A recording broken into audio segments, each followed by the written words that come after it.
Adriana swapped Buenos Aires for Papamoa.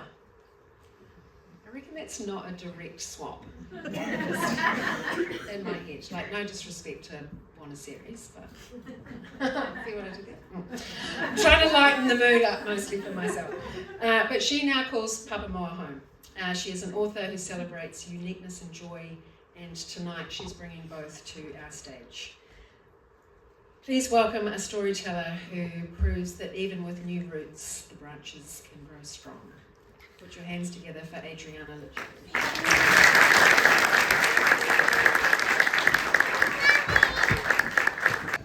Hola a todos, buenas noches.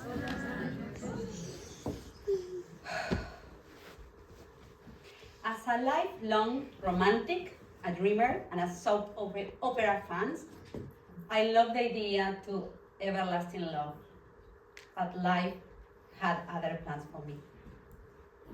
I grew up in Buenos Aires, a chaotic, beautiful, noisy city with 15 million of people. Argentina is beautiful, and you should visit one time in your life if you can't. But I will advise you. It's amazing concrete jungle. In March 2013, I came to New Zealand, and honestly, I didn't know about Aotearoa too much. Just Lord of the Rings, that was close to Australia, and that was the only country to offering me working holiday visa to someone of my age, 32. I was living in Auckland for a month until someone said, let's go to Tauranga for the kiwi. And I imagined the beautiful little bird. So it turns out that was kiwi fruit. We took the bus, we arrived to Mount Manganui, and the first thing that I did was walk to the Anzac Monument. I saw the fantastic view, and I will never forget that moment because I thought, this is where I'm going to stay. Life at the Mount was beautiful and completely different to Buenos Aires because it was peaceful, it was safe. I could make this place my home really quickly. No longer after, I met with Felipe, a Kiwi guy.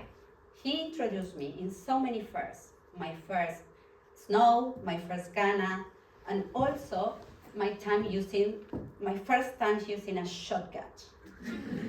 One day we were in the countryside and he said, can you open the gate for me? And I was there and until he realized that I didn't know how to do it. And I said, I'm just a city girl. And he laughed.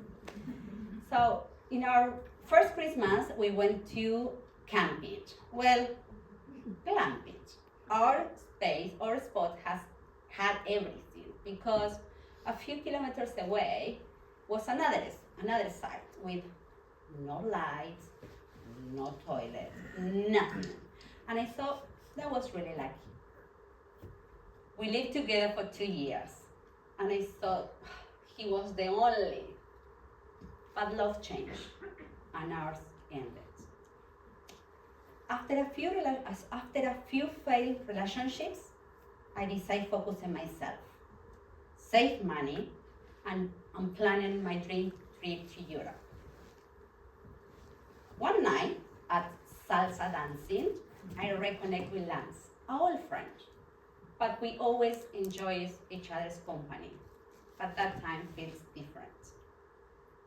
Our relationship growing through the dance, and also because he once navigated the challenge of being an immigrant. And the most important thing, I could understand his English accent really well. But he was younger than me. He was planning to move to Australia. I was not sure if we could match. But I decided to enjoy the moment. I went to Europe, come back to New Zealand, and everything changed. In 2016, I moved in with Lance, and we became the best partners, best friends, teammates, ready to spend our life together. In 2019, we got married, and now we have a beautiful daughter, Sofia. Say hola, Sophie. And next year, we're going to be 10 years together. So I know now that ending things with Felipe was necessary for me to find lands. And sometimes what we less expect is exactly what we need. I think myself as a tree. Argentina is my roots, my trunks, my history, my heritage.